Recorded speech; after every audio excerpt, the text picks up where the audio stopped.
Presenting Orson Welles as the Third Man.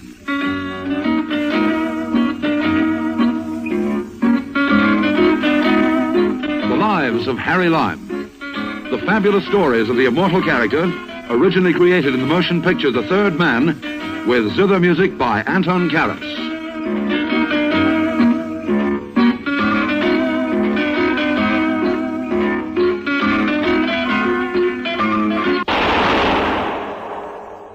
That was the shot that killed Harry Lime. He died in a sewer beneath Vienna. As those of you know who saw the movie The Third Man. Yes, that was the end of Harry Lime. But it was not the beginning. Harry Lime had many lives. And I can recount all of them. How do I know? Very simple. Because my name is Harry Lime.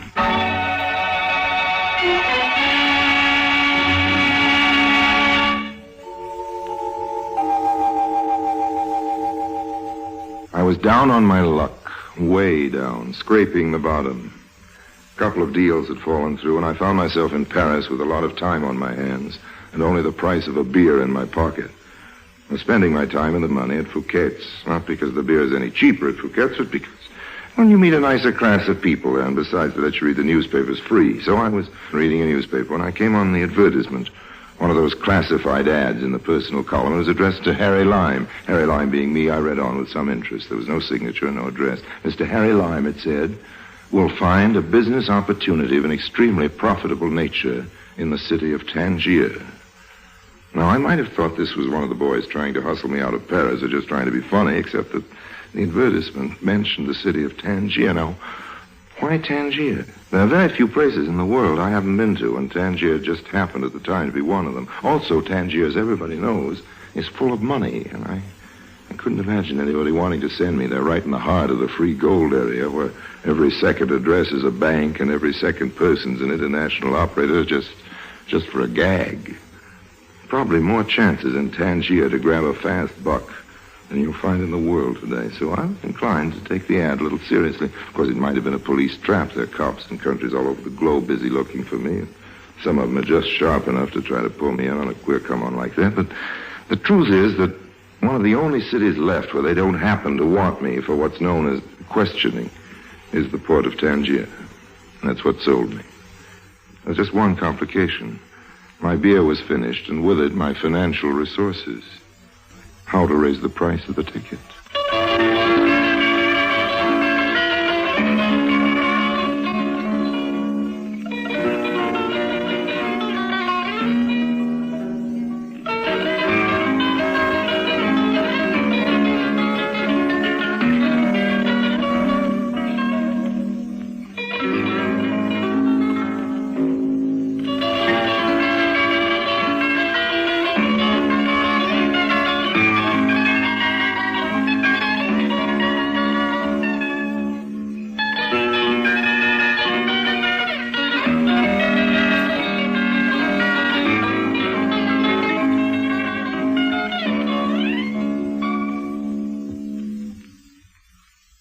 And now, Orson Welles as Harry Lime, the Third Man, in today's story, Ticket to Tangier.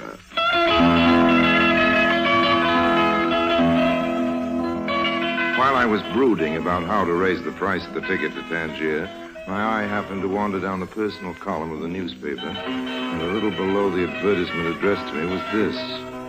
Gentlemen traveling to Tangier. A visit to the desk of the porter of the Lancaster Hotel on Rue de Berry will repay any businessman planning a visit to Tangier who can whistle a certain tune. Well, of course, that didn't have to be Harry Lime, but there's a song I'm fond of, one I've been whistling for years. Anybody who knew about me might know about that song. Anyway, what could I lose? Went over to the hotel and approached the concierge. Bonjour. Good afternoon. Good afternoon, monsieur. What can I do for you? Well, I don't quite know that you can do anything. You happen to read the Paris edition of the Herald Tribune? No, monsieur. I prefer to follow the news in my own language, but we have copies of the paper you mentioned for sale. Oh, no, thanks. I've seen it. Perhaps monsieur is calling for someone in the hotel, one of the guests. Whom shall I announce? Harry Lime. Perhaps I should have asked you first who it is you are coming to see. Now, that I couldn't tell you. Just tell me this. Do you like to whistle I am a lover of music, monsieur, but I do not whistle. No. As a young lad, however, in the orchestra of my school, I was considered quite proficient on the bassoon. Well, try this on your bassoon. Ah, yes, of course. I have something for you, Mr. Lime. Here. Oh, thanks. Thanks very much. Yes, it's addressed to me, all right, but that's all there is in the envelope, just my name. I wonder, would it be asking too much if I asked you to tell me who this is from? Monsieur, it would be asking too much. Oh, okay, old man. Thanks, anyway. I wish I could give you something for your trouble, but I forgot my wallet this morning. That was anticipated, monsieur. What do you mean? Everything, monsieur, has been taken care of. Everything? Yes, monsieur. That is the word, I believe. Everything. In the envelope was an airline ticket for Tangier, 50,000 francs in nice fresh notes, and the following letter. My dear Mr. Lime, when you arrive in Tangier, go immediately to the El Mirador Hotel, where a suite is reserved for you. After you've dined, go to a cabaret called the Kabbalah. Wait there for instructions. Excuse me, monsieur Lime. Oh, yes, porter. Is anything wrong? Nothing is wrong, monsieur, but it is 2:45, and your plane leaves early at 3:50. Oh, okay, old man, okay. I'm on my way. Just call me a cab, would you No please? need for that, monsieur. A limousine has been ordered for you. It is waiting at the door.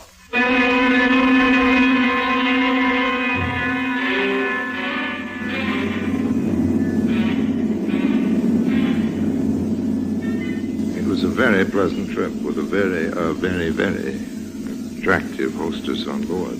Are you quite comfortable, Mr. Lyle? Oh, yes, I'm fine, thanks. Isn't there anything you like? Well, I'd like to know what you're doing tonight after we land. I mean, wouldn't you like some more coffee or maybe a pillow? I know what you mean, and you know what I meant. Tangier is a very interesting city. First there's the Arabs and the Casbah and all that, and then there's the modern European city. It's an international port, of course, with 14 different countries in control, but of course you know that. Yes, I've heard tell. I guess you're making fun of me. You're a businessman. You've probably been to Tangier many times. Well, let me take that up point by point. I'm not a businessman. I've never been to Tangier, and I wouldn't dream of making fun of you. Just answer me one question. I go back on a return flight at 6 in the morning, Mr. Lime, and I'm sleeping. You haven't answered the question besides my name isn't Mr. Lime. Oh, that's what it says on the manifest. My name is Harry. Have you ever been to a nightclub in Tangier called the Kabbalah? Oh, yes, I have. You have what? Yes, I have, Harry. Is it a nice nightclub? It's the best in town. That's good. Glad you like it. I've reserved a table for us, okay? Fasten your safety belt. We're coming in.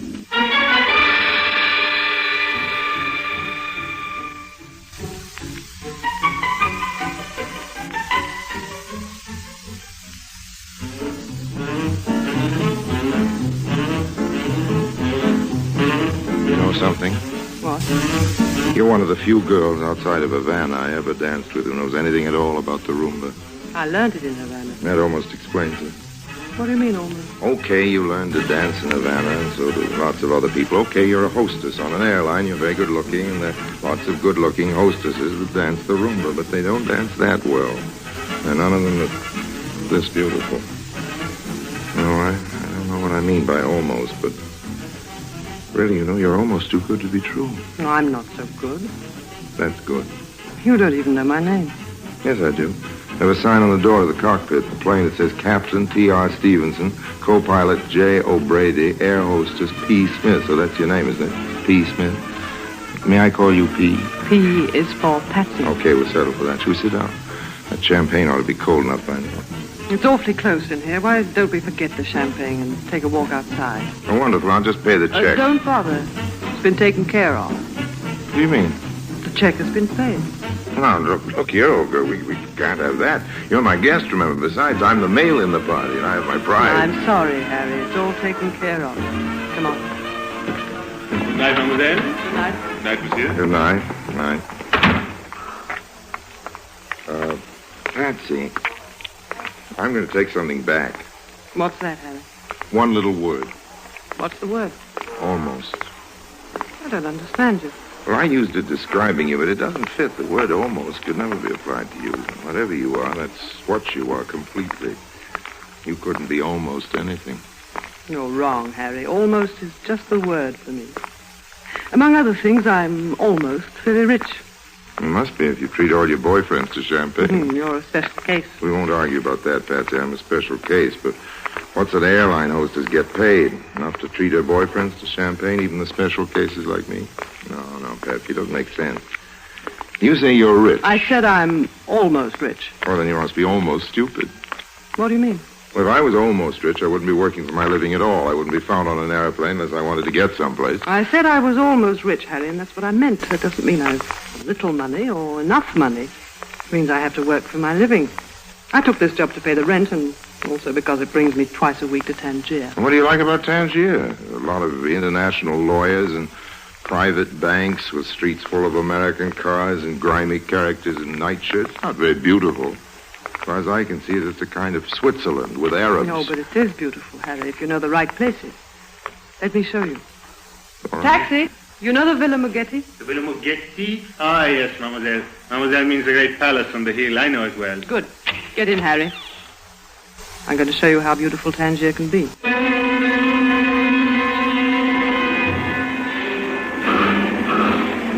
The cab twisted and turned its tortuous way through the native quarter, and then pretty soon we were out in the country. We were climbing steadily, I noticed, and passing beautiful villas, homes of rich expatriates who come to live in this strange little international settlement of Tangier, where you don't even have to register with your consulate, and nobody pays any income taxes at all.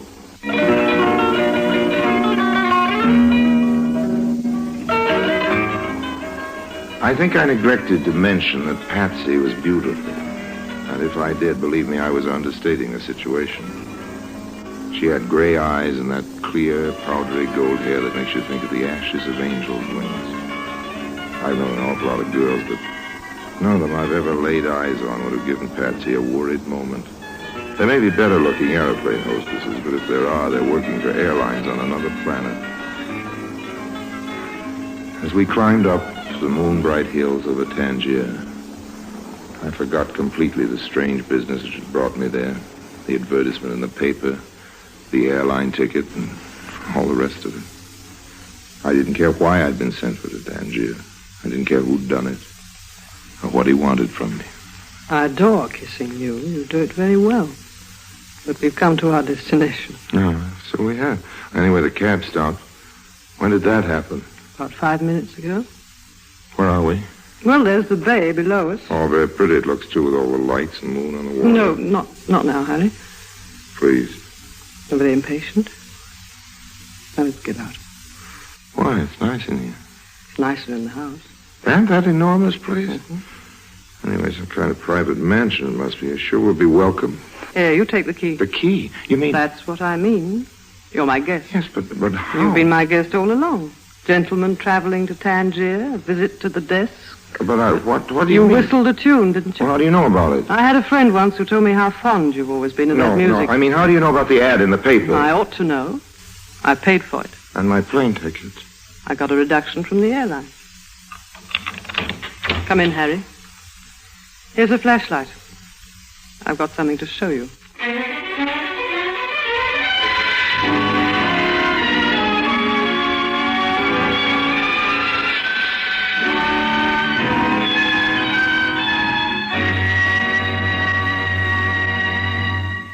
Orson Welles returns in just a moment as the third man.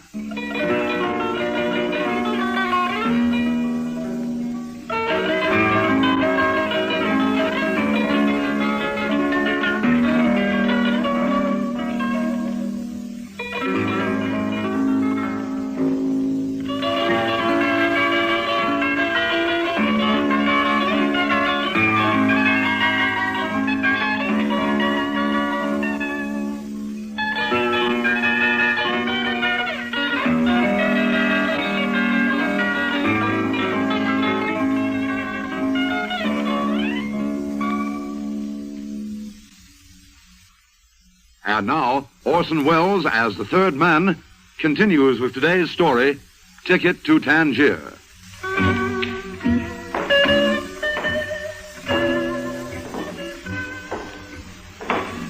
I followed Patsy into the house. It was a huge place, full of heavy chandeliers and pompous furniture, most of which were pretty spooky looking because they were covered with dust cloths. Obviously, the place hadn't been lived in for many months, but who was it who had lived here? Who was it that He built this unlikely palace on a hill overlooking the harbor of Tangier. Above all, why had I been brought here? Just who was P. Smith, air hostess, and what did she expect me to do about it? We made a tour of several chambers before I even started to get any answers. This way, Harry. Oh. Where are we now? This used to be a ballroom. Close the curtains, then we'll turn on the lights. Okay. You sure they're tight shut all round? We don't want the police to come and start asking questions. You can say that again, honey. What have the cops got to do with you? Nothing, yet. I'll turn on the switch. See that? Huh? I see a piano, about 30 gilt chairs, a big rolled-up carpet, all very splendid and grand, but which particular item am I supposed to admire? The carpet. I'm not a connoisseur, Patsy, so if you brought me here to get an appraisal, I'm afraid we're both wasting our time. Nothing about carpets. Do you know about heroin? Yes. Heroin is a drug. It is nasty and habit-forming, and its sale is controlled by international law. Go on, tell me more. I don't know any more about heroin. Not anything to speak of. I don't use drugs, Miss Smith. But you sell them. I've just told you that the sale of heroin is controlled by law. Are you suggesting... I'm suggesting that there isn't much you don't know about breaking the law. Any law. You've got a point there. I won't try to deny that my knowledge of the subject isn't fairly extensive. Why do you think I sent for you? Why do you think I brought you here? You're Harry Lime, aren't you? Now stop kidding for a minute and let's get down to business. First of all, I think you'd better answer a few questions, Miss P. Smith, air hostess. That isn't necessary. Maybe not, sweetheart, but I'm the curious type. I like the facts before I take on a job, all of them. First of all, what's your racket? I haven't any racket. I'm an airline hostess. Yes, but why? Because it's a good job. Yes, and because the run takes you to Tangier, am I right? That's partly right. Yes, but listen... What's your real name? What's it to you? We'll play it my way, sweetheart, and we aren't playing it at all. You must need me awful bad to take all this trouble to look me up and move me. If you need me, you're going to cooperate. We'll start off with your real name and go on from there. Did you ever hear of a man named Mugetti? Mugetti? Rico Mugetti? Mm-hmm. Yes, I thought the name of this place was familiar. I met Rico once in Marseille. Another time in Casablanca. He comes from Corsica, isn't that right? He came from Corsica. You mean he's dead? Yes. I was his wife. Oh, I'm sorry. There's no need to be sorry for me. I killed Rico myself. Then I'm sorry for Rico. He wasn't a nice man, Harry. No, I guess he wasn't. I remember now. I once saw him blind a man with a broken wine glass. You're right. Rico wasn't a very nice man, but he was careless. How do you mean, careless? With his wives, anyway. A man has to watch himself when he starts playing with wives. Sometimes they're loaded. Why don't you stop kidding, just for a minute? What am I supposed to do? After all, there are only so many alternatives. I can make a joke about what you just told me, or congratulate you, or hand you to the cops. But now I think it's better if we treat it as a joke. So this is the notorious Harry Lime, the man no country can hold and who stops at nothing. You know what? I think you're actually shocked. Maybe I'm not Harry Lime at all. After all, an awful lot of people can whistle that song. You'd better be. I'd better be what, Love Boat? The original Harry Lime, not a facsimile? He doesn't like murder, Mrs. Mugetti. You say he stops at nothing. Well, believe you me, he stops at that. A, it's messy. B, it's silly. And C, there's no profit in it. Besides, Harry Lime's mother always told him not to go around killing people. She said it wasn't nice. You don't know the facts in the case, Harry. I was justified. Don't have to take my word for it. I guess I will at that. And now, Mrs. Mugetti, if you don't mind, why have you brought me all the way to Africa to this empty house? You say there's a lot of heroin in that rug. Do I take your word for that? You don't have to. You can look for yourself. I told you before, honey, I don't know anything about dope. You know people who do, don't you? People in Paris, in London, in New York. Not intimately. But you know how the drug traffic works. I don't. It was something new for Rico, some kind of big haul. He must have had a partner because he wouldn't have known how to dispose of it. It wasn't his line at all. It isn't mine either, honey. I keep telling you that. How do you know it's so valuable? He told me. I've been keeping it here in the house for months now. This airline job I have is perfect for smuggling the stuff, but I don't know who to take it to. I don't know what towns pay the best price. I don't know the names of the agents. Rico kept me away from that kind of thing. All I can remember was hearing him talk about you. You've got to help me, Harry. What about the police? They don't know it's here. I don't think they even know about the house. At least there isn't anything against him in Tangier. I mean about you, Love Boat. You killed him, didn't you? How do the cops feel about that? They don't suspect me. There's no reason why they should. I had a good alibi. I wasn't even in town. You must tell me how you did that sometime. So you can blackmail me? No, thanks, Harry. Let's keep our relationship on a nice, clean business level. Now, that's the way I like to hear you talk. Who are you? To talk about that letter, Madame Mugetti. Now, I think it would be easier all round if you and Mr. Lime put your hands in the air. Not too high. Just shoulder level, huh? Fine. This is a very efficient gun I'm holding. And I have a good mark. How did you get in? I hate to tell you, Madame Mugetti, the explanation is so banal. Through the door. You left it open. Now then, where's the heroin? Just a minute. Yes, Mr. Lime? You seem to know my name, monsieur, but I'm afraid you have the advantage. It doesn't matter. I was, shall we say, a business associate of this widow's lady's husband. Okay, don't tell me. Let me guess. You began in Indochina. You served 3 years in a penal colony in Brazil. They used to call you the doctor, am I right? I have a doctor's degree. Dr. Bessie, that's your name? What a detective you would make, Mr. I have a good memory, Dr. Bessie, and I'm a professional collector of information. You will find the heroin in the piano. In the piano? Yeah. This is probably a trick, Mr. Lime. Suppose you go to the piano and extract the heroin yourself. Don't be silly, old man. It would be very simple for me to extract a revolver from the piano, and I think it would be unpleasant for both of us if there was any shooting. There must be police in the neighborhood. I'd much prefer you to find your dope and leave quietly. I'm a peace-loving man. Very well. I'll look for myself. I'm keeping my eye on you, Lime. Now then. Wait a minute. There is nothing here. What have you... Put up your hands, Bessie. I'm warning you. I'll shoot if you don't. What you did? Well, very quick, I must say. Congratulations. Strange. He said he was a good shot. Must have been boasting. He should have kept his eyes on both of us, and nobody could do that. Is he dead? I wouldn't know, Mrs. Mugetti. I haven't asked him. He looks that way. Have you any plans? Yes, we better get out of here. Isn't that funny? That's just what I was going to suggest. Take the heroin. You can carry it just as it is in the rug. No, thanks. I have a bad back, and I hate to stoop over. Why don't we just leave it where it is? Let the cops find it and give up $100,000 worth of dough, you crazy? Not crazy enough to argue with you as long as you're holding that gun, Patsy, but... What's that? Well, what do you think? Maybe it's the police. Either that or it's New Year's Eve. Douse the lights on. Right. Okay, and now? That's much better. Why, you... We've got darkness, and I've got the gun. Give it back to me. You're too impulsive for firearms, Mrs. Mugetti. I'm keeping the gun. The cops. Sure, They're it's the here. cops. Your husband built a nice big house, but it's getting a bit overcrowded. If you don't mind the suggestion, I think we better scram just 2 feet ahead of me, Mrs. Mugetti, and don't try anything funny. You Keep dirty... your seatbelt fastened. We're coming in.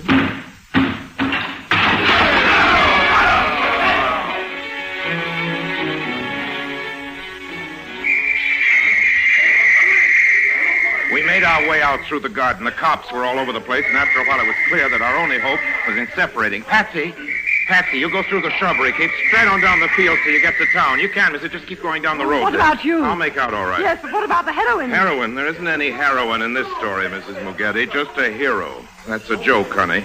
You can laugh at it later when you catch your plane to Dakar.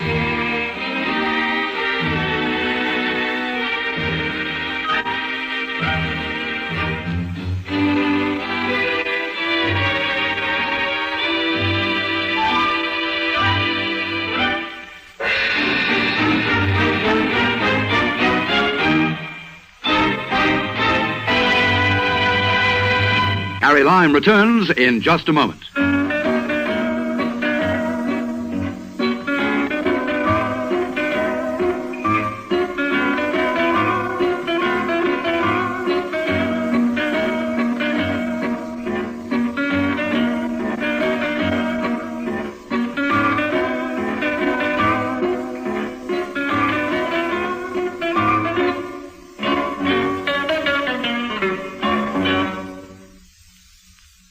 And now, Harry Lime.